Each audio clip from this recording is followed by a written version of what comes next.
نبی کریم صلی اللہ علیہ وسلم نے فرمایا، مجالس ایک امانت ہے۔ اسلام میں امانت داری کو بہت اہم مقام حاصل ہے۔ ہمیں جو باتیں دوسروں سے معلوم ہوتی ہے انہیں بغیر اجازت آگے بیان کرنا خیانت کے زمرے میں آتا ہے۔ اس لیے نبی کریم صلی اللہ علیہ وسلم نے فرمایا، مجالس ایک امانت ہے۔ اس حدیث کا مطلب یہ ہے کہ جب لوگ آپس میں کوئی بات کرے اور وہ بات عام کرنے کے لیے نہ ہو تو اسے راز میں رکھنا چاہیے۔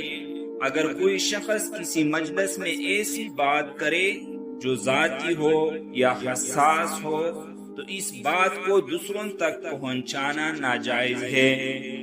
یہ امانت داری اور اعتماد کے خلاف ورزی ہے اور اس سے تعلقات خراب ہو سکتے ہیں۔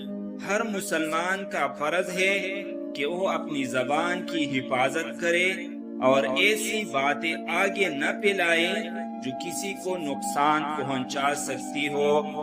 اگر کسی مجلس میں کوئی شرعی مشورہ، راز یا ذاتی معاملہ بیان کیا جائے تو اسے راز ہی رہنے دینا چاہیے۔ اسلامی معاشرہ اعتماد اور امانت پر قائم ہوتا ہے اور یہی تعلیم نبی کریم صلی اللہ علیہ وسلم نے ہمیں دی ہے۔ اللہ تعالی ہمیں اس حدیث پر عمل کرنے کی توفیق عطا فرمائے۔ والسلام علیکم ورحمۃ اللہ وبرکاتہ۔